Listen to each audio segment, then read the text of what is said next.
একসাথে প্রার্থনা কিভাবে আমাদের সম্পর্ককে শক্তিশালী করে। একে অপরের কাছে আপনার পাপ স্বীকার করুন এবং একে অপরের জন্য প্রার্থনা করুন যাতে আপনি সুস্থ হতে পারেন।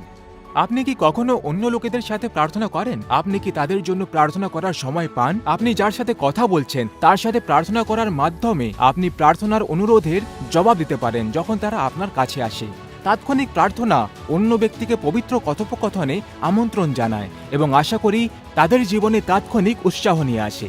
আপনি জানেন যে এই ভাগ করা প্রার্থনাগুলি এমন লোকেদের মধ্যে একটি বন্ধন তৈরি করে যারা একসাথে প্রার্থনা করছে।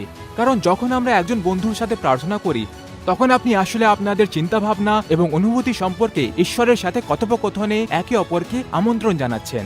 এই সব কিছুর মধ্যে কেবলমাত্র একটি দুর্বলতা আছে এবং ঈশ্বরের সাথে ধারাবাহিক কথোপকথন আমাদেরকে তার কাছাকাছি নিয়ে আসে এবং আমাদের বন্ধুত্বের সাথে ধারাবাহিক প্রার্থনা প্রকৃতপক্ষে তাদের জীবনে কি গুরুত্বপূর্ণ তা সম্পর্কে সচেতনতা নিয়ে আসে। লুকে যিশু ধারাবাহিক প্রার্থনার কথা বলছিলেন এবং তিনি বলেছিলেন যে এটি মাঝরাতে আপনার বন্ধুর বাড়ির দরজায় ধাক্কা দেওয়ার মতো, যতক্ষণ না তারা উঠে আপনার কি প্রয়োজন তা দেখছে। সাহায্য না পাওয়া পর্যন্ত আমরা এটি করে থাকি। এমনকি আমরা সেই সাহায্যের অংশ হতে পারি যা ঈশ্বর আমাদের বন্ধুদের কাছে পাঠানোর জন্য বেছে নিতে পারেন, কারণ আমরা তাদের প্রয়োজনীয় সাহায্য সম্পর্কে আরো বেশি এবং এটি একটি বড় আশীর্বাদ। এবার পরের বার যখন কোনো বন্ধু আপনাকে টেক্সট বা কল করে বলবে আমি দুঃখিত এবং অভিভূত বোধ করছি, আপনি সেই সময় একটি সাধারণ প্রার্থনা ভাগ করে নিতে পারেন এবং বলতে পারেন, যিশু, দয়া করে আমার বন্ধুকে সান্ত্বনা দিন কারণ তারা দুঃখিত।